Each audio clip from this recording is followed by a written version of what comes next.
Well, Leon, you're pretty excited to have this guitar back in your hands and play I am again? shaking with excitement. You've been over several times as we've done the repair, my brother and I. Mostly my brother. Tone did a lot of the crack repair, and he even did the final finish buff on the top of the thing, which turned out really well. We were in touch with Jeff Elliot about Yes. that, and Jeff was Cindy. very gracious. It said Jeff and Cindy. And so Tony told me that he spoke with Cindy several times about the finish. Yeah, I had talked to her a couple times, I think, and then we talked to her once with you when you were here, and she sent me the instructions of how she does her she French did? polishing. Oh, She gave me a big PDF on everything, and She's beautiful. And, She's a wonderful lady. yeah, really, it's very inspiring for myself and my brother as guitar makers, because we don't do a whole lot of that kind of finishing. What kind of finish is that? French polish? French polish, yeah, hand rubbed shellac finish. It's also called spirit varnish, because you're mixing spirits with it. You're mixing a grain alcohol with the shellac chips. Moonshine. Essentially a high octane, high ethanol content moonshine. It's basically 100%, 95%. Yeah, so fun stuff. That liquefies the shellac? It dissolves the chips, The chips, yes. yeah, okay. And you can use denatured alcohol. I think luthiers That would be prefer. 90% though, at least, right? It's got to be at least 90%, I believe. Yeah, 190 proof, which would be 95%. 95% you have to have. And it's interesting because as soon as you open the bottle of Everclear, it starts taking on water and moisture from the air. So you have to make sure to keep that stuff sealed and don't get it, exposed to air. But anyways, aside from the technical stuff, we're thrilled that Leon has his guitar back. It was kind of a feather in the hat for us because of the repair and the quality of an instrument that this is. Jeff Elliot builds absolute fantastic classical guitars. Some of the best in the industry, if I'm not mistaken. Correct? Jeff is one of the main people, and I'll hear from other builders before I say this, but one of the main people building the Hauser-style guitar. My dear friend Eric Celine built me a Hauser-style guitar. My Hauser copy of the 39 Hauser, I believe it was, or it might have been a 37 Hauser that Segovia had. Yeah. But generally speaking, I know that Jeff is the go-to that most builders will talk to get advice on building this style of guitar. This particular guitar was built for Julian Bream, and Julian Bream passed away August the 14th, just this year, a month ago. Just a little less than a month ago. Today's the 11th, so like 3 days shy of a month ago.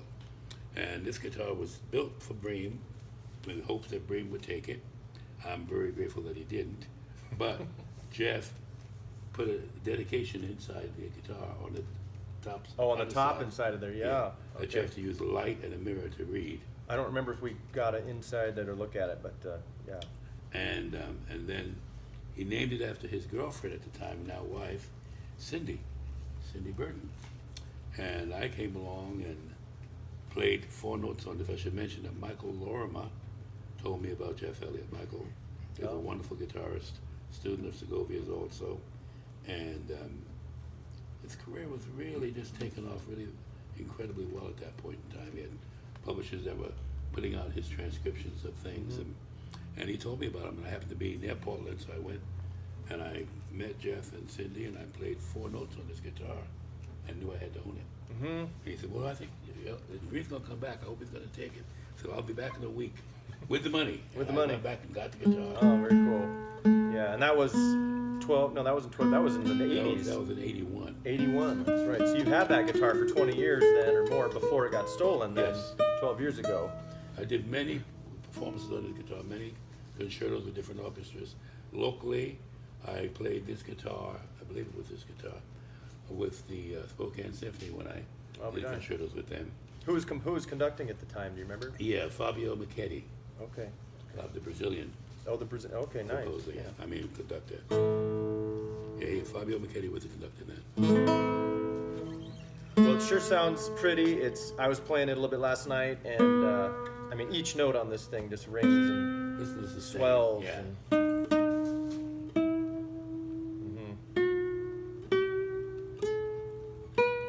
And it's only going to get better. Oh yeah, But now it's yeah. coming back to life. Yeah, it's gonna start breathing again. Well, I'm excited to have this instrument in the shop, or to have had it, and now being being heard for the first time, since we started doing repairs on it. Because of the caliber of instrument this thing is, if I wanted to make a classical guitar, and my brother and I have done several, and we're of course kind of more known for our harp guitars. This is one to look at, and it's Most really definitely. really nice to catch these specs. The classical guitar is kind of like the Stradivarius of the violin world. They're a lot more refined of a guitar compared to steel string guitars, which you can get away with a lot more over construction and different design stuff. On a classical guitar, you can't do that. The tension is a lot less. They're built a lot lighter weight because of that, and there's just not a lot of room for any more material on there. Any more material or miscalculations in the weight of the braces or any of that stuff is so Exactly. critical. It's so precise that it has to really be exactly right. Well, Jeff Elliott's really nailing it on this, and he actually has a little bit of a special interest from us just through the harp guitar community. As you well know, they've been doing this gathering, and the harp guitar group has been meeting for over 15 years now. I think this will be their 17th or 18th convention, which is going to be online this year. Side note. And Jeff was involved with a guitar being made by Mike Doolin. I believe it was Mike Doolin did it for him.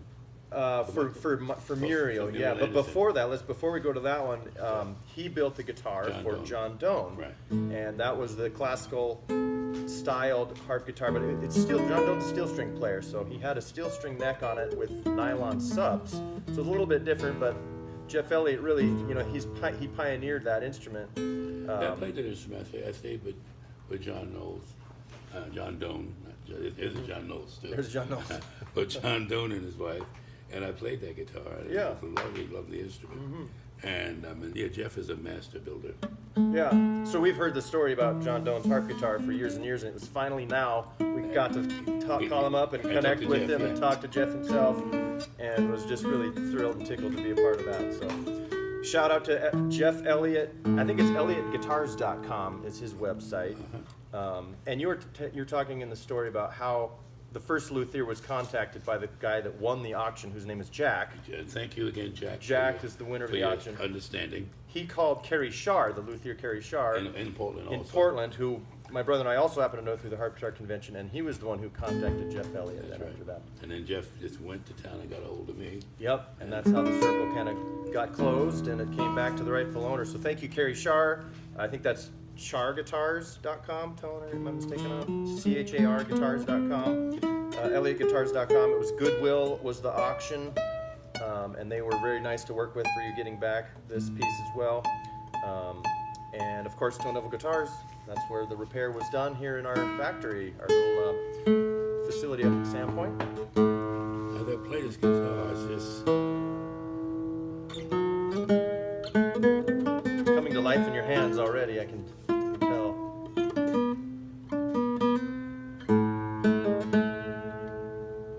this is sound.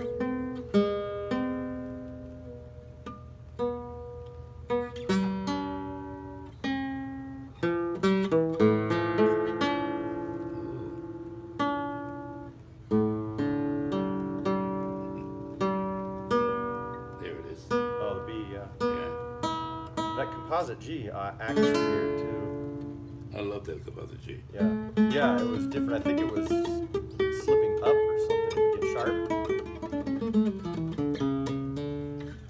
It's a more even sound. Yeah, Yeah. mellower. More, it's a little fatter, less edgy. Yeah. Blends better.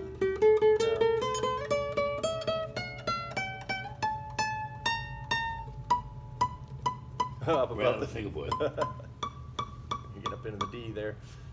Can you try that sugar plum dance of the sugar plum again? Maybe you can. Dance of the Sugar Plum. Was that what you were playing just a little bit ago? The sugar dance of the sugar plum fair. No, I was The playing- Nutcracker. It was one of those Nutcracker sweet pieces. But, Dun, dun, dun, dun, dun, dun. oh.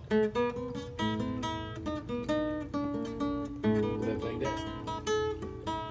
That's the one.